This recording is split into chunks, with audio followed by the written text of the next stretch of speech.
Hai, ketemu lagi sama aku, Adi Barlan.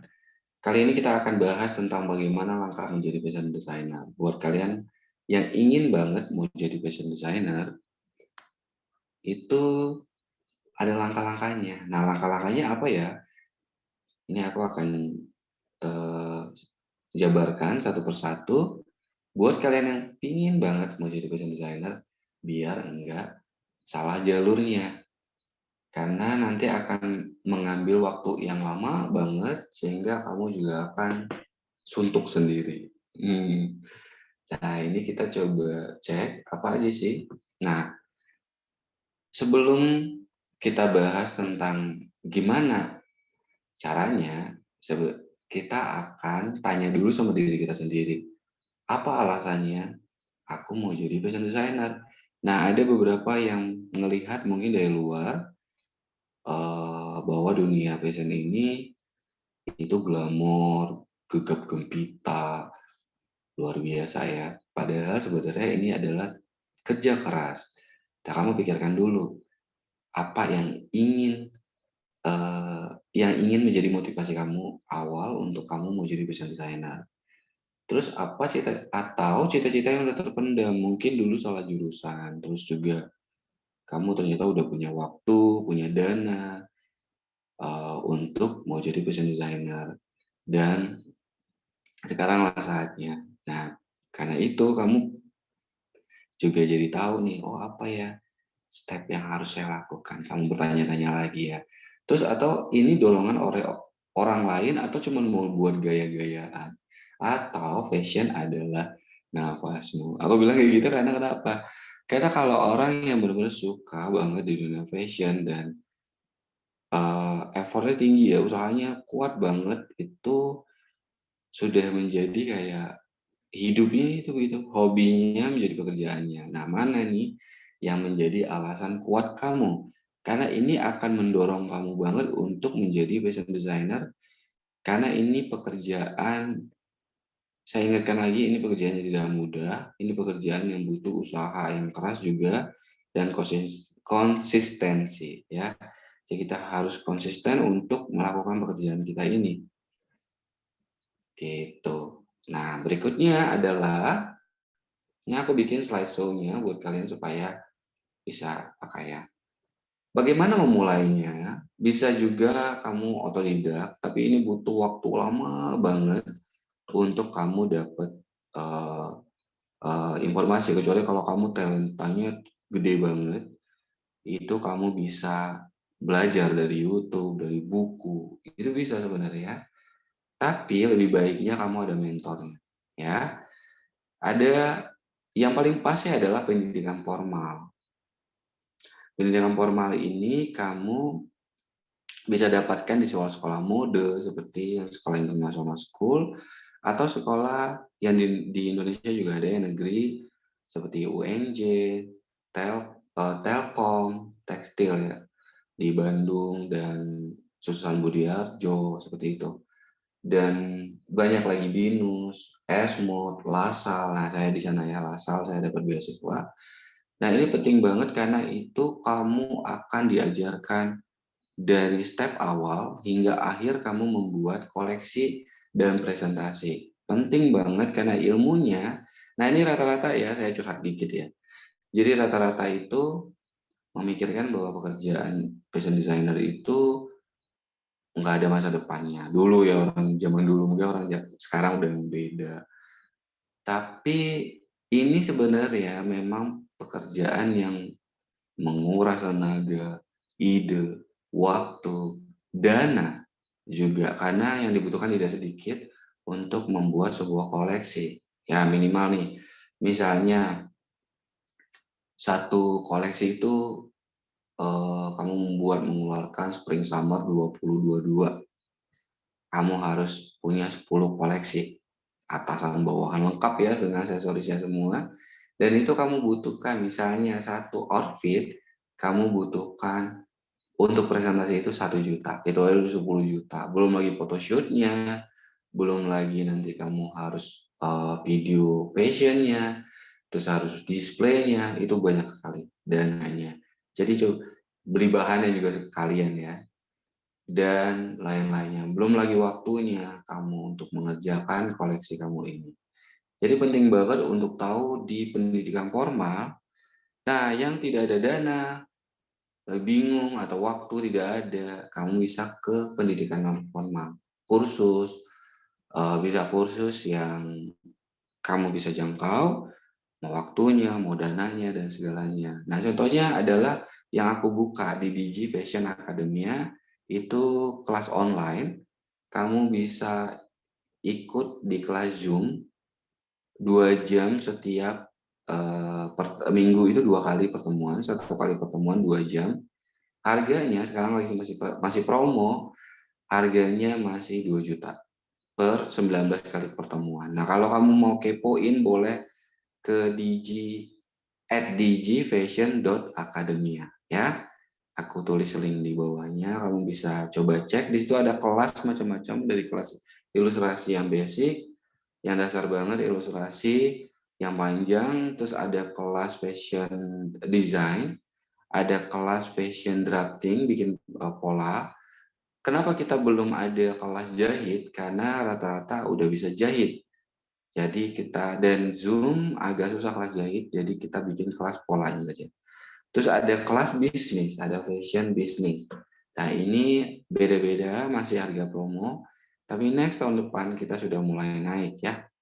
Oke, kamu bisa ke pendidikan non formal, atau bisa juga kamu juga, kalau yang otodidak tadi harus benar-benar kerja keras. Nah, atau kamu bisa juga bekerja dengan fashion designer.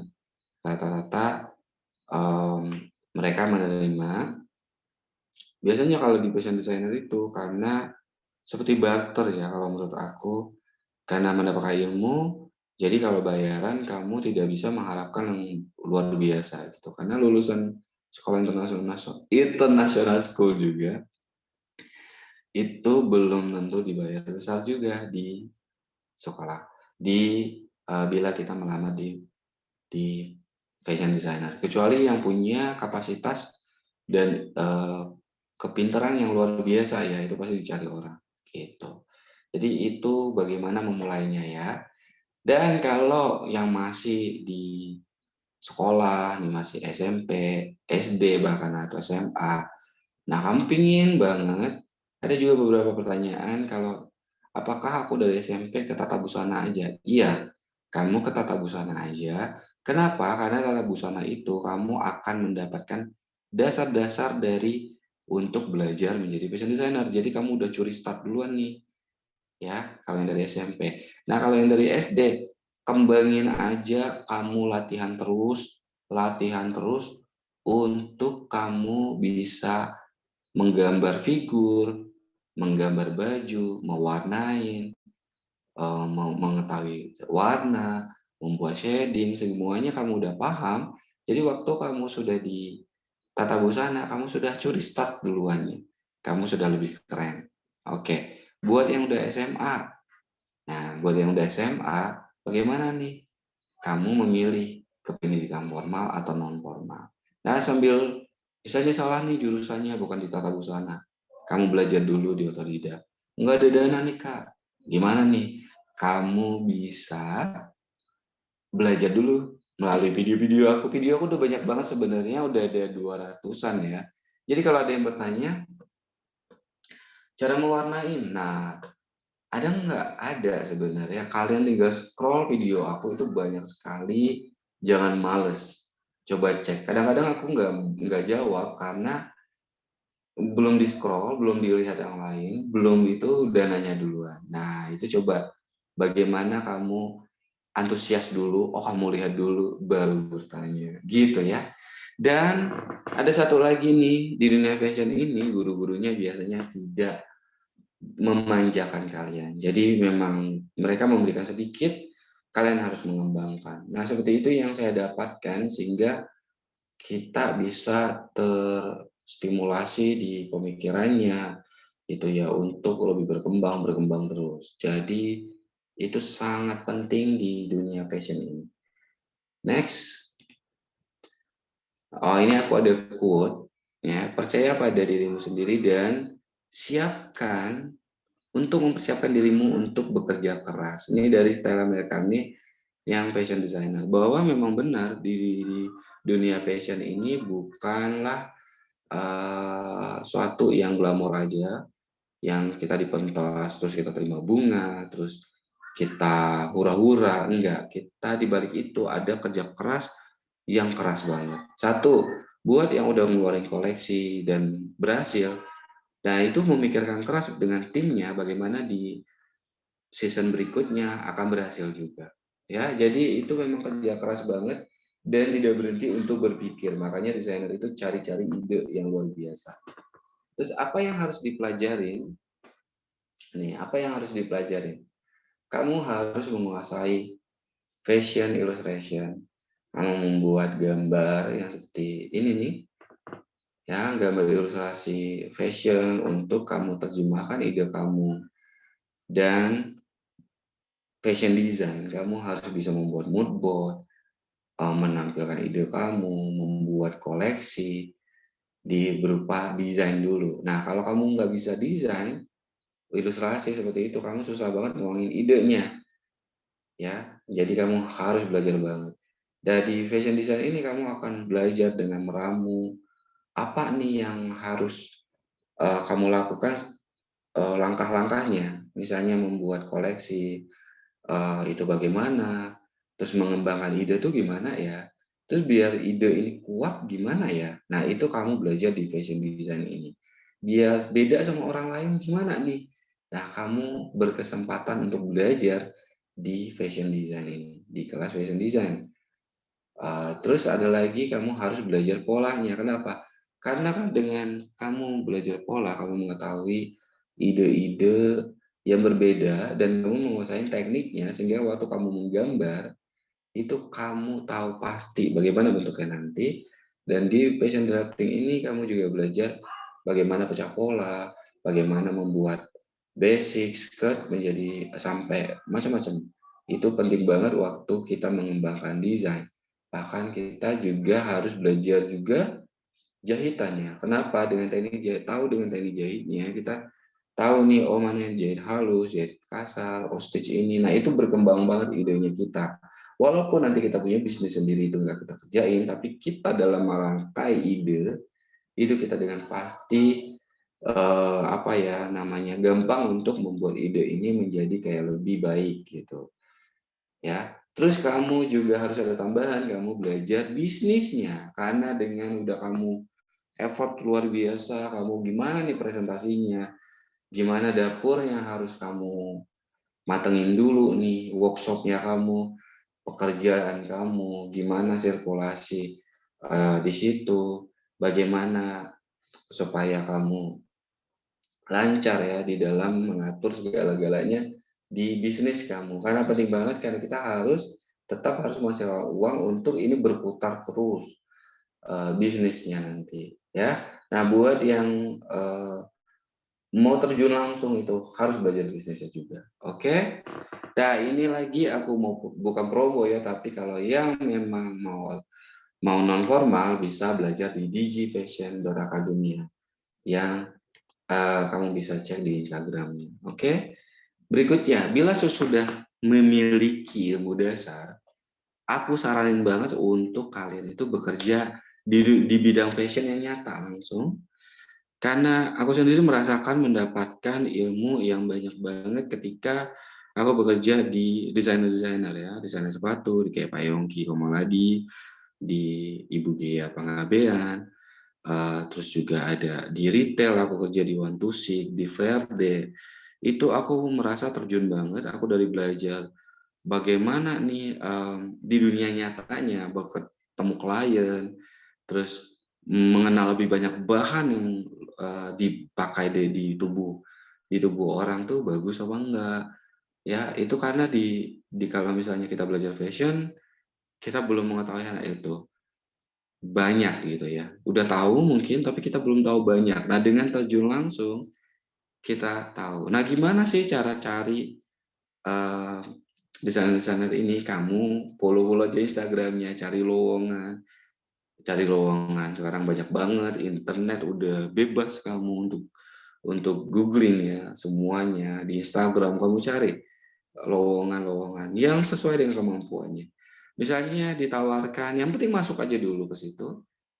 Misalnya, oh adanya, misalnya kamu otodidak ya, ditawarkannya mungkin kepala produksi, ini oke, nggak apa-apa. Kamu masuk aja, kamu tunjukin bakat kamu yang lainnya nanti di sana. Jadi yang penting kamu nyemplung aja dulu, nanti kamu akan mendapatkan yang pengalaman yang luar biasa. Menurut aku juga merasakan banget hal-hal itu ya dari belajar lebih banyak tentang bagaimana mengembangkan ide di desainer A, B, C, terus mengembangkan bisnis juga. Dan aku mendapatkan banyak ilmu dengan aku bekerja dengan fashion designer berpengalaman ya. Nggak mesti terkenal sih, yang penting mereka memberikan ilmu yang banyak. Tapi kalau yang terkenal itu kamu akan mendapat experience yang berbeda, pengalaman yang berbeda. Misalnya kayak kamu bisa show yang banyak, show di luar negeri, dan kamu mendapat klien-klien kelas A, dan itu penting banget menurut aku karena itu akan menaikkan kelas kita juga ya. Oke, berikutnya adalah yang paling kamu impikan adalah kamu ingin banget punya brand kamu sendiri. Nah, kamu telah membuat brand kamu dengan belajar fashion business, kamu DNA-nya kamu udah dapet, brand-nya gimana nih bentuknya, apa cocok apa enggak, tepat apa enggak. Nah ini kamu dan setelah kamu punya brand ini harus kamu pertanggungjawabkan, tidak hanya muncul satu kali, tapi ini harus konsisten banget dan kamu kembangkan menjadi lebih besar, lebih besar, lebih besar, karena mempertahankan itu lebih susah daripada memulainya di awal ya. Nah banyak banget yang drop karena belum memiliki ilmu yang mumpuni, mungkin punya modal uang tapi ilmunya belum pas. Ya kalau punya uang, kalau kamu punya uang, kamu tapi nggak mau berat, nah kamu bentuk tim aja.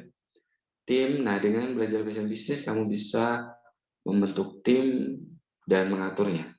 Gitu. Jadi kamu punya ide, kamu punya tim desainer, punya tim pattern, punya tim sewing, jahit, punya tim produksi maksudnya ya, terus juga punya tim marketing, punya tim nge-branding brand kamu, sehingga ini berputar dengan mantap tim accounting juga. Jadi ini misi terakhir, belajarlah ilmu-ilmu yang tadi, jadi step-nya seperti itu ya. Dan hal yang harus kita ketahui dan jalankan adalah planningnya kita harus planningin juga gimana nih brand kita, koleksi kita, semuanya harus berjalan dan tepat sasaran apa enggak.